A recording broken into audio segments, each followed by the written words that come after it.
Game time tunavyo sisi. Mechi ya Port Vale imeamuliwa na vijana wadogo. Nani? Joao Pedro ni vijana wadogo. Wakina George amefanyaje? Ni vijana wadogo ambao kama nani? Vijana gani mdogo ambaye alikuwa achezi Chelsea?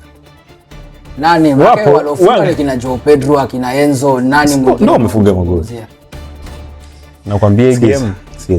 Hii game ni sawa, hamna shida. Najua ukikaa mwenyewe ukiwa mwenyewe kweli unatambua. Game time tunavyo sisi.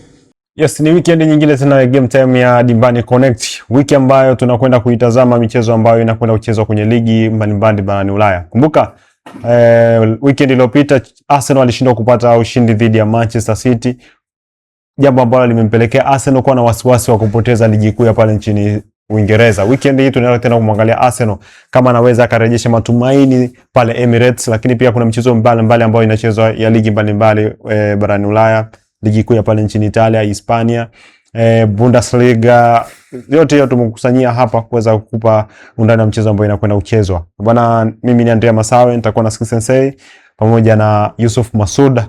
Tupo vizuri kwa ajili ya kukupa yale yote ambayo yanakwenda kuchezwa, yanaenda kutokea weekend hii.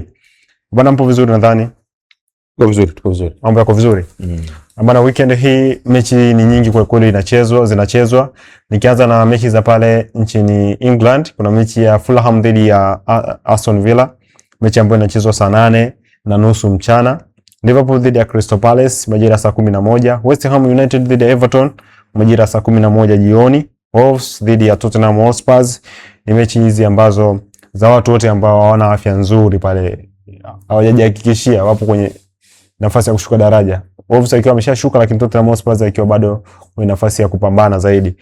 Arsenal dhidi ya Newcastle United saa 1:30. Tunaanza na mechi ya Liverpool dhidi ya Crystal Palace. Liverpool hivi sasa mwendelezo wake kidogo unaridhisha pale Uingereza. Anakupa anaokota alama 3 game after game. Hapo mechi iliyopita aliokota dakika za jioni kule kweli, lakini ameondoka na alama 3 dhidi ya Crystal Palace ambaye of course hivi sasa hayana mwendelezo mzuri sana. Nafasi ya Liverpool hapo kuchukua ushindi dhidi ya Crystal Palace ipo vipi? Crystal Palace baada tu ya Felipe Mateta kurudi kwenye kikosi, naona Crystal Palace imeamka tena. Crystal Palace ambayo imetoka kumchukua Newcastle vizuri tu na comeback, inakwenda kukutana na Liverpool ambayo imecheza derby ambayo ilikuwa inataka kumponyoka, lakini usiku kabisa Van Dijk akawapa point 3. Liverpool kwa sasa hivi kombe alilobakiza ni la kutafuta nafasi ya kucheza UEFA Champions League, na uzuri wa sasa hivi UEFA Champions League kwa sports za Uingereza ni timu 5. So Liverpool atakwenda kuna full force kutafuta at least amwache Chelsea mbali, amsogelee Aston Villa ili aweze kujihakikishia kwenye game 5 zilizobaki hawe na nafasi nzuri ya kushiriki UEFA. Though anaweza sport yake ya kucheza European football kama atakuwa anataka kucheza hizi Europa, bado nafasi yake ni nzuri, lakini Liverpool kwa kaliba ya wachezaji aliokuwa nao, status aliojiwekea, yeye anapenda kushiriki usiku wa Jumanne na Jumatano. So kwa Crystal Palace itakuwa game ngumu kidogo, though Crystal Palace hana kashikashi yoyote. Hataki kucheza, hataki kushuka daraja, anataka kubaki kwenye Premier League. Hana sport kubwa ya kwenda kucheza usiku wa mabingwa ama kucheza Europa League kwa sasa hivi, kulingana na mfululizo wa matokeo yake. Na ukizingatia Crystal Palace na yeye na kocha wanaenda kufall apart baada ya msimu. So Crystal Palace watafanya wanachokifanya, at least wamalize kwenye level nzuri ili hata anayekuja kurithi timu awe na mtaji wa kuanzia. Bwana, Crystal Palace akikutana na Liverpool waga hana mchezo wa kusuasua. Amekuwa akiibuka na ushindi, akimpa kashikashi kweli Liverpool. Kwa hiyo kikosi cha Liverpool hivi sasa, unaona nafasi ya Crystal Palace walao kuokota alama? At the moment kwa namna timu zote mbili zinavyocheza, kwa namna Liverpool wanavyocheza, kwa namna Crystal Palace wanavyocheza. Kama Skiza alivyosema, Mateta amerudi, ameongeza uhai, lakini kabla ya hapo Pape Sarr amekuwa na wakati mzuri sana. Nadhani ndo anaongoza kwa magoli, contribution ya magoli Crystal Palace ya msimu huu, goli 15. So kwa hii fixture na kwa namna vikosi viwili vyote vinavyocheza, chochote kinaweza kutokea kiukweli kabisa. Siwezi kusema Liverpool wana upper hand ya kuweza kuchukua point 3 kirahisi mbele ya Crystal Palace. Na Crystal Palace wameshachukua mara kadhaa points kwa Liverpool. Mpaka kuwanyimaga ubingwa at some point. Yeah, so sioni urahisi wa hii game kwa Crystal Palace wala kwa Liverpool, kwa sababu it can go either way. Bana, huo ni mchezo wa Crystal Palace dhidi ya Liverpool. Kwa upande wangu mimi, Liverpool of course yupo kwenye nafasi ambayo kwa namna moja ama nyingine anataka michuano ya Ulaya kwa kiasi kikubwa sana. I think ni mchezo ambao atawekeza nguvu sana, lakini Crystal Palace wana cha kujifunza kila toni ambalo watacheza nalo Liverpool weekend hii. Yani Liverpool atawafundisha soka Crystal Palace. I think hivyo, kwa sababu nimeangalia michezo miwili ya Liverpool, of course wanacheza kama wanatafuta kitu fulani. Kwa hiyo ni jambo ambalo linanionyesha kwamba Liverpool kwenye mchezo huu I think atawekeza nguvu kubwa sana. Arsenal yupo uwanjani dhidi ya Newcastle United. Arsenal mtoka kupoteza dhidi ya Manchester City, mechi ya ligi, mechi ambayo ilikuwa ina uelekeo kuamua bingwa wa Uingereza. Anaenda tena kucheza mechi ngumu dhidi ya Newcastle United. Kumbuka huyu Arsenal huyu alipoteza mechi ya nyuma dhidi ya Bournemouth. Mechi ambayo ilisababisha matumaini kulegea. Manchester City akayazima kabisa. Yeah. Newcastle United si mchekea akikutana na timu kubwa. Si mchekea, lakini ni nyanya. Amekuwa nyanya kwa hivi karibuni. Okay. Sikumbuki ushindi wake wa mwisho ulikuwa ni lini. Lakini kuna wasiwasi mkubwa sana kwenye kikosi cha Arsenal. Na wasiwasi huu ni umejikusanya takriban kutokana na muendelezo wao wa kutafuta ubingwa takriban misimu 4. Inakuwa hivi, wanafanya vizuri kwa robo 3 ya msimu, alafu mwisho wa siku gari linakuwa linaishiwa mafuta. Na yamekuja kujitokeza pia msimu huu, yanaonekana yanaweza yakatokea tena msimu huu kwa namna kama takriban game 3-4 zilizopita. Na game ambayo nadhani iliwashtua, walianza kulegalega, walikuwa wanapata matokeo lakini hawakuwa wanashinda convincingly kama walikuwa wanacheza hapo nyuma, lakini wakaja kushtuliwa na Bournemouth, wakafungwa. Game ambayo ilikuwa inatakiwa wajiwekee asilimia karibia 80 au 90 za kwenda kuchukua ubingwa, ilikuwa ni game iliyopita dhidi ya City, lakini na wenyewe wamepoteza. Kwa sasa hivi pressure iko juu sana kwao, even though pressure iko pia kwa Newcastle, kwa sababu mashabiki wa Newcastle sasa hivi wana hali mbaya na timu yao. Kwa sababu timu sometimes inacheza vizuri lakini inaenda kupoteza. Kwa hiyo ninahofia huu wasiwasi wa Arsenal wanapokutana na timu kama Newcastle ambayo na yenyewe haijapata matokeo mazuri muda mrefu. Sasa isije kawa ya maiti kungangania tena muoshaji, ndo ikawa wameenda kupumzikia sasa kwa Arsenal au kuchukua form au kuanza gari kukata kona. Na hofia inaweza ikawa hivyo, lakini I'm sure Arteta na wachezaji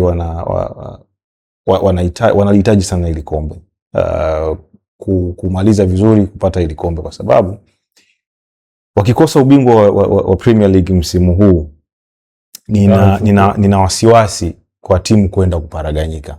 Yeah. Arteta kiukweli, chochote kinachotokea sasa, lakini amefanya kazi kubwa sana na kikosi cha Arsenal, wala you cannot take that away from him. Kama shortcomings zipo na zimetokea, zimejionyesha, lakini kama wakienda mikono mitupu msimu huu, City wakachukua ubingwa, sina hakika sana na kibarua cha Arteta msimu ujao, lakini ujio tena labda wa kocha mpya ambaye hatujui ni nani, kama Arteta akiondoka, itaenda ku create tena a different dimension ya hii team. So maybe na kocha atakayekuja, endapo Arteta akiondoka, itaenda mlengo mwingine tena, sio pale ambapo Arteta ameishia. Arteta alifanya vizuri kwa sababu alianzia pale Unai Emery alipoishia. So inahitaji kocha atakayefika Arsenal kama Arteta akiondoka, na naliona ile Arteta anaweza kaondoka kwa sababu imekuwa ni muda mrefu sana, almost misimu 6 wanafukuza upepo. Kwa hiyo kwa kocha ambaye ataweza kuja baada ya Arteta, anahitaji kuanzia pale Arteta alipoisha, kwa sababu timu iko strong already sasa hivi. Sasa ukiangalia Arsenal ni kama hapo serious, lakini hawapo serious Arsenal. Sababu nikiangalia michezo 5 ya mwisho wameshinda mechi moja tu dhidi ya Sporting Lisbon ugenini. Kafungwa na Southampton, kafungwa na Bournemouth, kafungwa na Manchester City, kasare na Sporting. Kawashinda goli moja tu, lakini ukiangalia kwenye mchezo ambao ameicheza hii 4 kafunga goli 4 peke yake. Umenipata? Wapo alikuwa anafungwa lakini alikuwa anaondoka uwanjani na goli moja. Sasa nataka niangalie hii Arsenal dhidi ya Newcastle United. Unaweza ukaitazama Newcastle kaona mapungufu yao, kawapa ukubwa Arsenal, lakini wakaushangaza uwanjani. Wewe unaliona vipi ile? Sio na rekodi zako za nyuma. Sio mara ya kwanza. Newcastle kwanza misimu 3-4 amekuwa akisumbua, lakini huwa akisumbua ni game moja tu ambazo nyingi anasumbua akiwa nyumbani kwake. Katika mechi 2-3 za nyuma Arsenal ameshinda mechi zote against Newcastle. Though hashindi kwa urahisi. Kwa ile one way traffic game inakuwa hata ile fiziki ya game inakuwa ya tofauti. Ya kama unavyokutana na Aston Villa, yani game inakuwa kwanza tactically ni ngumu, physical battles zinakuwa nyingi sana. Matokeo yake game inakuja kuamuliwa usiku au inaamuliwa na utofauti mdogo wa magoli. Kwa mfano kama game ile tuliocheza nao msimu huu, game ya kwanza tuloshinda 2-1. Tulikuja kupata magoli mawili kuanzia dakika 79 mpaka dakika 94. Tulikuwa tushatanguliwa 1-0 mapema tu. So kwa Newcastle kuanzia kuchukua form kwa Arsenal, kama itatokea tena itakuwa ni mara ya pili, kwa sababu tunakumbuka tena msimu 23-24 ilitokea jambo hilo. Newcastle walikuwa na maendelezo mbaya, lakini game yetu Emirates akatufunga goli 2-0, na ndo hapo ngekewa Newcastle ikaanza paka akaenda kupata European night kupitia Arsenal. So kwa Newcastle kupoteza game 4 nyuma alafu anaenda kukutana na Arsenal sio jambo la kubeza, lakini sio jambo pia tu la kuliweka kichwani, kwa sababu unaenda kukutana na Arsenal ambayo tayari imeshapoteza mechi 2 za ligi. Katika michezo 4 imeshinda mchezo mmoja. Katika michezo 4 hajashinda mchezo hata mmoja. Katika 5 ndo ameshinda mchezo mmoja dhidi ya Sporting. Newcastle katika michezo 4 hajashinda yote, kafungwa 2-1. Na katika game 2 za Newcastle wametangulia kufunga, watu wanachomoa, wanamuongeza yeye. So game rahisi kwa Arsenal kwa sababu anaingia na pressure na ni game wanacheza nyumbani. Ukicheza nyumbani kwanza pressure ya kwanza inaanza mashabiki, kwa sababu wanahisi wanastahili zaidi ya kile mnachowapa. Kingine wachezaji wanakuwa na ile tunasema nini, adrenaline, kwamba tuko nyumbani lazima tu prove a point. Manchester City tumeacha behind, leo ni siku ya sisi ku retrieve, ni siku ya kuanza na matokeo. So unapoanza kwenye game ukiwa na kila sababu ya kushinda, alafu unakutana na mtu ambaye ana kila sababu ya kuharibu matokeo yako, mnakuwa mna watu wenye ni timu mbili zenye milengo miwili tofauti, na rahisi ni yule ambaye atacheza game hiyo na pressure, ambaye ni Arsenal. So itakuwa ni game nzuri kwa sababu Newcastle ina head ambayo mara nyingi anamweza Arteta, na itakuwa game ya kusubiri sana kwa Newcastle, kwa sababu ni watu wa kucheza chini ili waweze kushambulia kwa counter. So Arsenal wana kila sababu ya kuonyesha ubingwa unatakiwa uchukuliwe vipi, na ndo game pekee. Kama ile ilikuwa ni finali, basi ni finali ya pili, kwa sababu the moment umepoteza game hii hata kama ni kwa point moja, basi huenda story ikawa ni ya msimu 2026-2027. Arsenal, ikizungumzia Arsenal bana, lazima uzungumze huku unaionea huruma, kwa sababu ukiua sana mashabiki wake hivi sasa wapo vizuri sana, unaweza ukashangaa una mguu, una mkono, una jicho. Kwa hiyo mimi naongea kwa tahadhari zote. Bwana, Manchester City anaweza kucheza na Southampton. Huyu jamaa ametoka kumtoa Arsenal. Hilo linatosha kuifanya hii game hiyo kubwa. Sio game na ngumu kwa Manchester City. Wala sio game ngumu kwa City. Kwa hiyo ni road to yani as simple as that. It's going to be a one way traffic. Hawana walimwangukia Arsenal, I can say. Okay. Regardless ya namna Arsenal walikuwa wanacheza game kadhaa kabla hiyo, lakini sio ni one of those games ambazo timu za madaraja ya chini kuzifunga timu za Premier League. Hakukuwa na cha ajabu sana, but waliweza kucapitalize tu makosa machache ya Arsenal na wakawa effective kwenye kutumia hizo nafasi. Lakini ndio hivyo, iliishia hapo, lakini sioni likijirudia dhidi ya City kwa kweli kabisa. Bwana, tunaenda kucheza road to UEFA bingwa wa Spain. Tumeshazungumzia kwenye episode zinazofuata. Leo nakupa ratiba tu za michezo pale nchini Hispania. Deportivo Alaves saa 9 kamili jioni watakuwa uwanjani dhidi ya Mallorca. Hii ni siku ya Jumamosi. Getafe dhidi ya FC Barcelona, Valencia dhidi ya Girona, lakini Atletico Madrid watakuwa uwanjani saa 4 usiku dhidi ya Athletic Club. Hiyo ni mchezo ambao inachezwa pale nchini Hispania. Pale Italia, Parma dhidi ya Pisa, Bologna dhidi ya Roma, Hellas Verona dhidi ya Lens. Bwana, Bologna dhidi ya Roma, kuna upinzani kidogo Roma anaenda kupata hapo, sababu mechi ya mwisho nimecheki ya Juventus dhidi ya Bologna, alikuwa chini sana jamaa. Juventus kajipigia goli 2-0. Jamaa akiwa ugenini, lakini sikuona ule upinzani ambao nilitarajia kwa Bologna. Roma anakwenda kujipigia tu dhidi ya Bologna ama na upinzani atakutana nao? Roma ndo yule nilokuambia kwamba anakusurprise muda ambao unahisi mechi anatakiwa ashinde, anakosa matokeo. Kwa mfano ukiangalia game wanaocheza na Lazio, game ya kiume sana. AS Roma na Lazio ilikuwa game moja nzuri sana. Lakini dhidi ya Bologna ana uwezo wa kusurprise kwenye anapokutana na watu wakubwa, lakini sioni akikifanya kwa AS Roma. AS Roma kwa sasa hivi ni kama wamejipata. Wanasogea kwenye zile nafasi ambazo watu wote wanatizamia AS Roma awe anatakiwa kuwepo. So kwa naona AS Roma akipata point. Bwana, hiyo ni michezo ya Jumamosi. Mechi ya Jumapili tunajua ligi kuu pale nchini Uingereza inaendelea Jumapili. Mechi kadhaa, ligi kuu ya pale nchini Hispania inaendelea Jumapili. Mechi kadhaa zinachezwa. Rayo Vallecano yupo dhidi ya Real Sociedad, Real Oviedo dhidi ya Elche, Osasuna dhidi ya Sevilla, lakini Valencia atakuwa uwanjani dhidi ya Celta Vigo.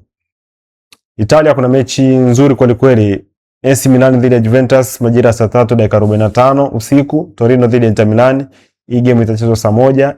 Genoa dhidi ya Como majira saa 10 kamili. Saa 7 kamili mapema kabisa Fiorentina atakuwa uwanjani dhidi ya Sassuolo. Mechi ya Milan dhidi ya Juventus, AC Milan dhidi ya Juventus, moja kati ya mchezo ambayo AC Milan of course ni timu ambayo bado inatafuta nafasi ya kucheza European football. Yupo kwenye nafasi ya pili, lakini haimthibitishie kucheza michuano mikubwa barani Ulaya kwa sababu anamfuata anamkaribia bado. Juventus naye hivyo hivyo yupo nafasi ya 4 na alama 63. AC Milan amemzidi Juventus kwa alama 3 pekee. Mechi inaenda kuwa aina gani hasa uwanjani? Kwa sasa hivi bwana AC Milan amekuwa na mchekea kama tunavyosema kwenye baadhi ya games. Ana muendelezo kidogo ambao sio mzuri kwa sababu kwenye game 5 ameshinda game 2. No. Lakini Juventus kwenye game 5 kashinda game zote au ana draw moja tu ndani ya game 6 kwa sababu amekuwa na fomu nzuri. Allegri kuna kitu ameamua sasa akifanye, kwa sababu Juventus hana kingine cha kutafuta zaidi ya European football, kwa sababu Simone akimkaribia Inter Milan leo au kesho. Na rudi nyuma kwenye game ambazo wamekutana wao Inter Milan, Juventus bado ana nafasi ana kwenye range ya mikutano, yeye ndo kamfunga mara nyingi AC Milan. hata game ya juzi tuachana ilotoka draw ya bila, game ya nyuma yake Juventus alishinda pia. So simuoni AC Milan akiwa kwenye fomu nzuri ya kwenda kupata chochote dhidi ya Juventus, ila naona game yenye upinzani, kwa sababu tunajua Juventus na AC Milan ni game gani kuanzia karne 2-1 zilizopita, kwamba game zinapokutana zao watu wawili ni game ambazo lolote linaweza kutokea. Lakini kwa fomu waliokuwa nao AC Milan na fomu waliokuwa nao Juventus, naona kwamba Juventus anaweza akaondoka na point, na akiondoka na point 3 jua kashamshusha nafasi ya pili AC Milan. Yeye anakaa pale juu. So kama Napoli na yeye ni kichwa cha mwenda wazimu sasa hivi, lolote linampata popote. Na yeye akiligalega, basi Juve anaweza kumaliza wa pili, ambapo ukiniambia mechi 7 za nyuma Juve angekuja kumaliza ndani ya top 3, hakuna ambaye angeweza kukubali. So anachokifanya sasa hivi Juve ndo mtu yoyote anakifanya anachotakiwa akiombe, na tunachofikiria kama akiongezea watu wawili watatu alafu asiuze chochote, basi Juventus ya msimu ujao probably inaweza compete kwenye makombe mengi. Yes. Au ni Juventus bwana Chelsea tunafanya tena FA Cup dhidi ya Leeds United. Mbona nakataa kuongelea Chelsea? Ngoja kwanza. Niambie kwenye game ya AC Milan na Juve, unafikiri ni rahisi sana kwa Juventus kumchukua AC Milan kwa sababu tu ana matokeo mazuri ya mechi 4 za nyuma, na AC Milan ana matokeo mabaya ya mechi 4 za nyuma, lakini ukikompea kwenye head to head za mechi 3 za kwao, Juventus ameweza kushinda game 1 na game 2 suluhu. Unafikiri Inter Milan, AC Milan ataingia kwenye game akiwa na confidence ya kupata matokeo kwa Juve? Yeah, kwa sababu hii game haijaegemea upande wowote kwa ninavyoona mimi. Ni mzani ambao umebalance, yeah. Regardless ya Juve kuwa na a good run of form ya kushinda takriban mechi 4 mfululizo, wakati AC Milan wameshinda nadhani mechi 2 tu mfululizo katika mechi 5 kama kumbukumbu zangu zitakuwa sawa. Lakini AC Milan hawana matokeo mabovu wakiwa San Siro. Ni wagumu sana kuwafunga, na wamekuwa msimu mzima Milan wamekuwa wagumu sana kuwafunga, na game zao nyingi zinakuwa hazina magoli mengi. Wanajua kumanage games, kushinda goli moja bila kumaliza suluhu, kufanya msipate goli kwao ni kitu sio kigumu sana. Lakini hiyo haiondoi ile hisia ya kwamba tumekuwa tunashinda na tunaweza tukaendelea kushinda. Yeah, that's an X factor ingine kwa a positive factor, let's say kwa Juve, na inaweza ikawasaidia kwa sababu mnapokuwa katika hali hiyo hata energy inakuwa iko juu sana. Yeah, so still sioni like naona ni game kwa sababu hawa wamekuwa wapinzani kwa muda mrefu sana. Yeah, na game zao siku zote ziko tough, regardless ya mmoja wao kuwa na form mbaya. So na kwa sasa hivi ambapo kwenye msimamo walivyo AC Milan wanaamini kwamba ushindi kwa Juve wana leapfrog, wao ndo wanakuwa nafasi ya pili, kwa sababu Juve wana uwiano mzuri wa magoli, lakini watakuwa point sawa. So bado sioni mwendelezo mzuri wa Juve kwa sababu kubwa sana, au sababu pekee ya wao kuchukua points kwa AC Milan, kwa sababu AC Milan pia ni timu ngumu sana wakiwa wanacheza nyumbani. So inaweza ikaenda sehemu yoyote, lakini ni game ambayo naona itakuwa inaweza ikawa wakatoshana nguvu. Game ya mwisho ya AC Milan alicheza against Verona, si ndio? Akashinda 1-0. Yeah. Na game ya mwisho Juve ameshinda 2-0 I think. Dhidi ya Bologna. Yeah. Akiwa nyumbani. Yes. So ukimwangalia AC Milan sasa hivi ule utawala wa Rafael Leao sasa hivi umeisha. Umeisha. Anakuwa benchi mara nyingi. Imagine sasa hivi wanamchezesha hadi El Shaarawy. Unaona kabisa kuna shida. Wakati wakina Yildiz na Conceição sasa hivi pale Juve ndo watu ambao wanaibeba every time inapohitajika matokeo. Sasa so unapomtegemea mtu kama El Shaarawy na Pulisic ndio amekuwa naye anawasaidia sana kupata matokeo. Yes, ni watu ambao ni wakongwe. Lakini ukilinganisha na damchanga ambazo wanazintroduce Juventus kidogo yani uzuri nacho sio kwamba ninachowapendea kwa namna nilivyoangalia AC Milan msimu huu, they get things done regardless. Hawachezi mpira mzuri kabisa. Sijawahi kukaa nikaenjoy game ya AC Milan, lakini wanataka kutimiza lengo lao la kutoka pale uwanjani wakiwa na matokeo chanya. So matokeo chanya yanaweza kuwa ni kushinda, lakini pia yanaweza kawa kuto kupoteza.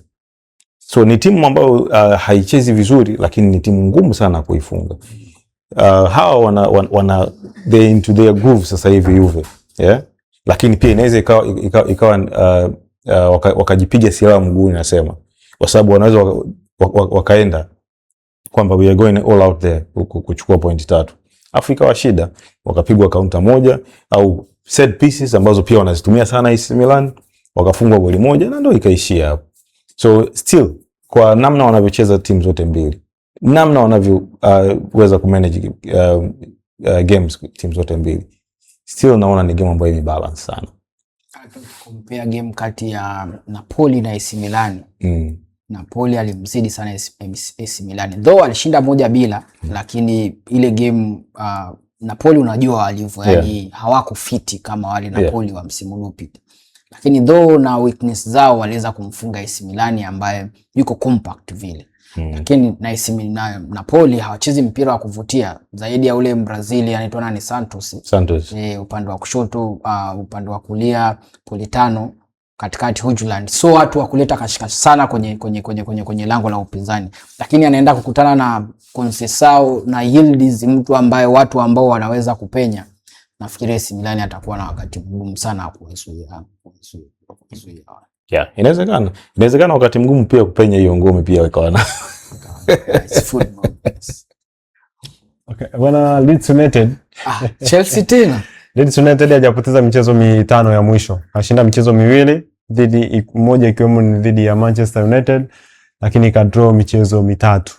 Chelsea michezo 5 ya mwisho, kuna kwenye michezo 5 ya mwisho hana mwendelezo mzuri sana. Tuishia hapo sababu mwendelezo mzuri kabisa. Usiweke sana. Dhidi ya Leeds na ni mechi ya knockout, ukifungwa unatoka. Chelsea ana uwezo wa kukapitalize dhidi ya Leeds United baada ya kutoka kwenye kashikashi kidogo ya mchezo kadhaa bila kuondoka wala na goli. Chelsea kumfunga Leeds itakuwa ni bahati. Lakini kimpira kama umewaangalia Leeds mechi 2-3 za nyuma, utaona kwenye kucheza mpira. So hapo sio swala ku hate. Hapo ni swala la mpira. Leeds wanacheza mpira mzuri. Hata leo hii ukiniambia mechi 4 za nyuma za Arsenal ni compare na mechi 4 za nyuma za Leeds, nitamchukua Leeds, anacheza mpira mzuri zaidi kuliko Arsenal. Huo ni ukweli. At least mtu ambaye unaweza kumcompare na Leeds sasa hivi kwa kucheza flowing football ni Manchester City. Leeds anashambulia kila muda. Muulize jinsi ya game ya Manchester United. Leeds anashambulia muda wote. Kama umeangalia game ya Leeds ya weekend aloshinda goli 3. Muda wote anashambulia. Angeweza kushinda hata goli 5 game ile dhidi ya Wolves. Hata game na United ungeweza kwenda half time wanaongoza goli 3.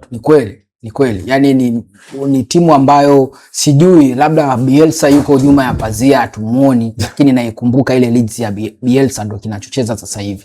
Kuanzia katikati na Okafor wako very compact. Yani pasi zinaenda kwa sehemu inayohusika on time. Calvert-Lewin sasa hivi ndo amekuwa ndo bora zaidi. Striking force yao kila muda. Yule bwana mdogo aliotoka Chelsea, Ampadu yuko na yeye kwenye peak of his life, so ni timu ambayo ina kliki kwenye kila engo sasa hivi. Kwa Chelsea kidogo, kwa jinsi Leeds wanavyoshambulia na jinsi Chelsea wanavyokaba, Chelsea ana kazi ngumu sana ya kupishana na wale. Inaweza ikawa ni game ya end to end kama basket, watu wanaenda huku wanaenda huku wanaenda huku wanaenda huku, lakini Chelsea atakuwa na wakati mgumu kidogo wa kumzuia Leeds. Bwana Masud, mechi za knockout zinakuwaga na matokeo ambayo wengi hawatarajii. Leeds United tunaweza tukamrank kwa performance ambayo wanacheza, lakini ukubwa wa Chelsea huwezi kuondoa kwa michuano kama hii. Ukubwa wa Chelsea na ukizingatia Chelsea msimu huu kombe pekee analoangalia pia ni FA. Unadhani ukubwa unaweza kuamua mechi kama hii, na ni nafasi ambazo timu kubwa waga zinachukua na nafasi zao kama timu kubwa? Wewe mwenyewe uamini hata maneno unayoongea, si ndio? Unaamini maneno unayoongea? Naamini ninachozungumza bwana. Nikirudisha hili swali kwako. Of course.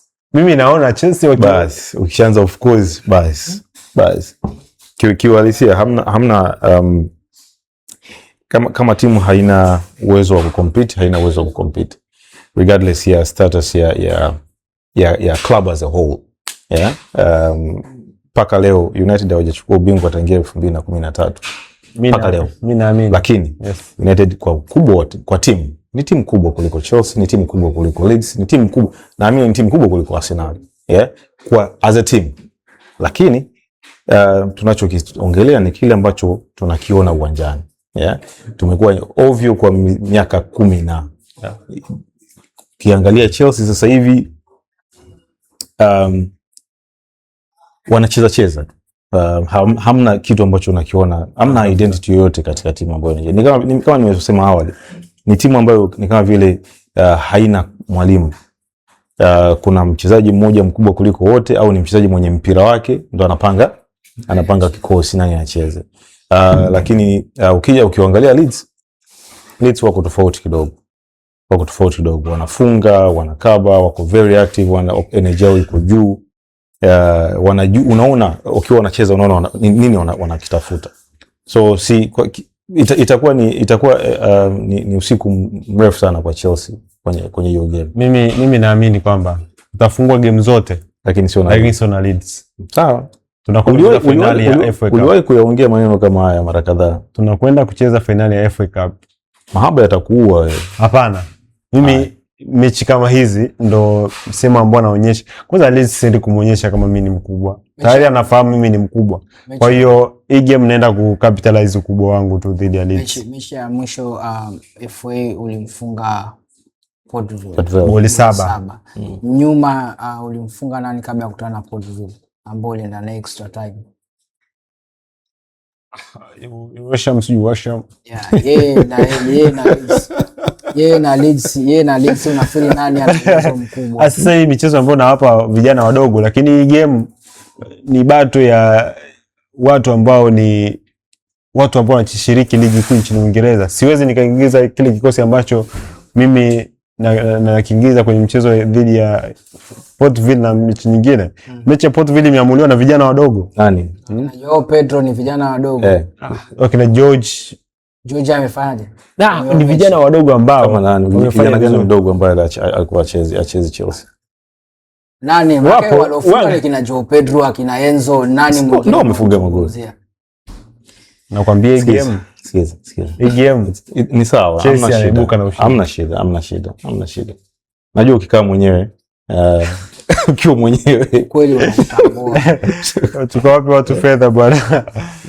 Tukapa watu fedha weekend ambayo I think inaweza kawa pia ni ya fedha kwa wawekezaji.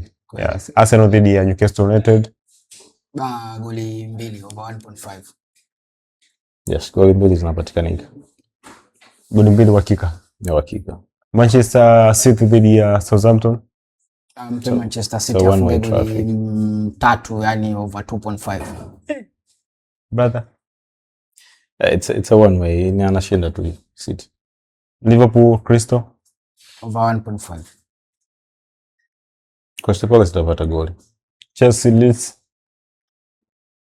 Mpeli afunga goli 2. I say, no Naweza brother. mkashinda 3-2, kwani shida ni nini? Brother. Over 2.5 inatoka. AC Milan Juventus. Under 3.5. Under 3.5. Yaani cha kwanza nimesikia Juve na AC Milan, cha kwanza nilichofikiria ni chini ya magoli fulani. Okay. Bwana, AC Milan dhidi ya Juventus weka goli moja tu. Goli moja lazima lipatikane. Chelsea dhidi ya Leeds, mpe Chelsea anakwenda finali. Mpe Chelsea anakwenda finali. Manchester City dhidi ya Southampton, mpe Manchester City anakwenda finali. Anakwenda kucheza finali na Manchester City na ananyanyua kombe la FA Cup kwa msimu huu. Lakini Arsenal Newcastle United, mpe Arsenal moja kwa moja. Liverpool Crystal Palace, mpe Liverpool moja kwa moja. Mimi sio kama Arsenal. Mimi siwezi kumaliza msimu bila kombe. Kombe FA ni shindo kwenda, haiwezekani. Lakini Arsenal I think unaenda kutoka hapa msimu huu. Manchester United, kombe pekee ambalo utachukua msimu huu ni kombe la kushiriki UEFA Champions League. Hakuna kombe lingine ambalo utashiriki ama utalichukua msimu huu.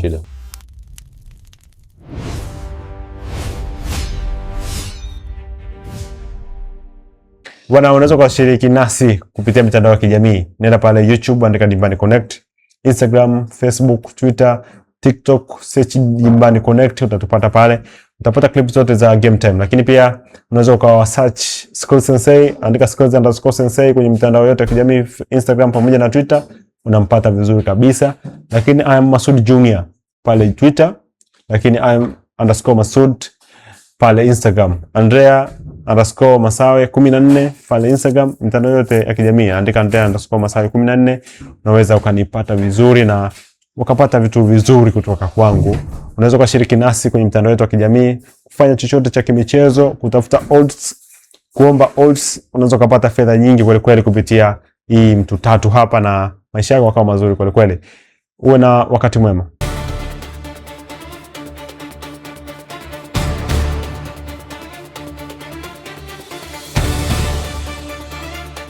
Game Time, tunavyo sisi.